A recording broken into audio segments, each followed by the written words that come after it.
प्रश्नावली 2.1 पांचवा क्वेश्चन दिया हुआ है। पांचवें क्वेश्चन में देखो 6x दिया हुआ है। पहले वाले क्वेश्चनों में क्या था, x के आगे ये कोई भी नंबर नहीं था, यहाँ पर 6 और 6 के साथ x लगा हुआ है और बराबर में 12 दिया हुआ है। इस क्वेश्चन को कैसे सॉल्व करेंगे, पहले हम लिखेंगे x बराबर में 12 और जो 6 दिया हुआ है x के साथ उसको ले जाते हैं हमेशा बटे में, तो इस 12 के बटे में चले जाएगा वो, तो नीचे आएगा 6। ध्यान रखना x के साथ जो संख्या है उसे बटे में ले जाया जाता है, तो हम बटे में ले गए और नीचे आया 6। अब हम इसे काटेंगे, तो चलिए काटते हैं। x बराबर में इसको काटेंगे तो 6 एकम 6, 6 दूनी 12, 6 एकम 6, 6 दूनी 12, ऊपर बचा 2 और नीचे बचा 1, 2/1। इस 2/1 को हम इस प्रकार लिख सकते हैं सिर्फ 2, ये होगा आंसर। छठा क्वेश्चन में लिखा है t बटे में 5 बराबर में 10। ऐसे क्वेश्चन को कैसे करते हैं, देखिए यहाँ लिखना है t बटे में 5 बराबर में ये 10 के नीचे हम 1 लगा सकते हैं, तो हमने 10 के नीचे 1 लगा दिया। अब हमें क्या करना होता है, इसको गुणा करना होता है इससे और इसको गुणा करना होता है इससे, इसे बोलते हैं क्रॉस मल्टीप्लाई। तो हम गुणा करेंगे, t को करेंगे 1 से गुणा, तो t गुणा करेंगे अगर 1 से और इस 5 को करेंगे 10 से गुणा, इस 5 को गुणा करेंगे 10 से, तो t को 1 से गुणा करने पर तो t आएगा, 5 को 10 से गुणा करने पर क्या आएगा, 50 आएगा। इस प्रकार t का मान हम निकाल चुके हैं 50, तो इसका आंसर क्या होगा 50। सातवें क्वेश्चन में दिया हुआ है 2x बटे 3 बराबर में 18।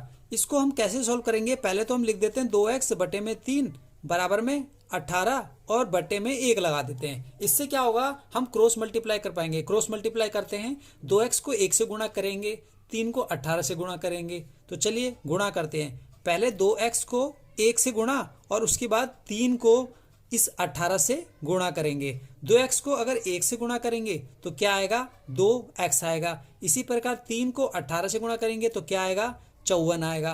x के साथ जो 2 लगा हुआ है इसको ना 54 के बटे में रखेंगे। कैसे, x को यहाँ छोड़ दो और x के साथ जो 2 लगा है उसको ना 54 के बटे में ऐसे यहाँ लिख देंगे। 2 को ऐसे किया जाता है, x के साथ वाली संख्या हमेशा बटे में जाती है, तो हम इसे बटे में लिख दिया। अब इसे काटेंगे, काटने के लिए ना हम भाग दे देते हैं। अगर नहीं आया काटने तो 54 को अंदर रख के 2 को बाहर रख के भाग दे देंगे। तो चलिए इसको भाग देते हैं। भाग कैसे दिया जाता है, पहले देखेंगे 2 के पहाड़े में 5 आता है, नहीं, उससे छोटा 4 आता है। 4 लिखा और 4 आएगा 2 बार में, 5 में से 4 गया 1 और ये वाला 4 है जो इसको उतार देंगे यहाँ नीचे ऐसे, ये बन गया 14।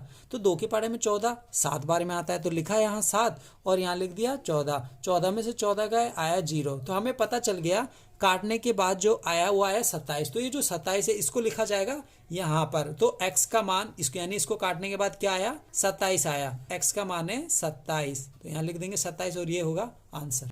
आठवां क्वेश्चन दिया हुआ है। आठवें क्वेश्चन में दिया है 1.6 इज इक्वल टू y बटे में 1.5।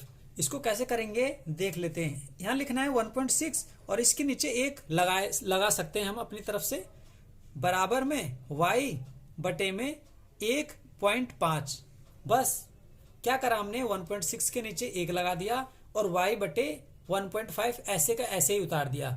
इससे क्या होगा, इससे हम क्या करेंगे, क्रॉस मल्टीप्लाई कर पाएंगे। यानी 1.6 को 1.5 से गुणा करेंगे, इसको इससे, और 1 को y से, इसको इससे, इसे बोलते हैं क्रॉस मल्टीप्लाई। तो चलिए शुरू करते हैं। 1.6 यहाँ लिख देंगे 1.6 गुणा में 1.5, इन दोनों को गुणा में लिखेंगे, उसके बाद बराबर का निशान लगाएंगे, उसके बाद 1 गुणा में y ऐसे लिख देंगे। इसके बाद 1.6 गुणा 1.5 इज इक्वल टू 1 और y को अगर गुणा करेंगे क्या आएगा, y आएगा। तो y का मान इसको गुणा करके आ जाएगा। तो चलिए निकालते हैं। निकालेंगे कैसे, 1.6 और 1.5 इन दोनों को करते हैं गुणा। तो चलिए गुणा करते हैं। गुणा करने के लिए हम क्या करेंगे, आप सिंपली ऐसे कर सकते हैं, 1.5 गुणा 1.6 इस प्रकार से गुणा कर लेंगे। इस प्रकार गुणा करके जो आएगा वो आंसर होगा, वो होगा y का मान। तो चलिए गुणा करते हैं। 6 और 5 को गुणा करेंगे पहले, ये गुणा आप जानते ही होंगे करना। 6 पंजे 30, 0 हासिल यहाँ पर 3 लग जाएगा। 3 चलो लिख देते हैं हम ऐसे 3, 6 एकम 6 और 3 9, यहाँ लिख दिया ये आ गया। ठीक है, आगे 1 को 5 से गुणा करेंगे तो 5 और 1 को 1 से करेंगे 1, इस प्रकार गुणा करते हैं, ये हम जानते ही हैं। और यहाँ पर हो गया गुणा।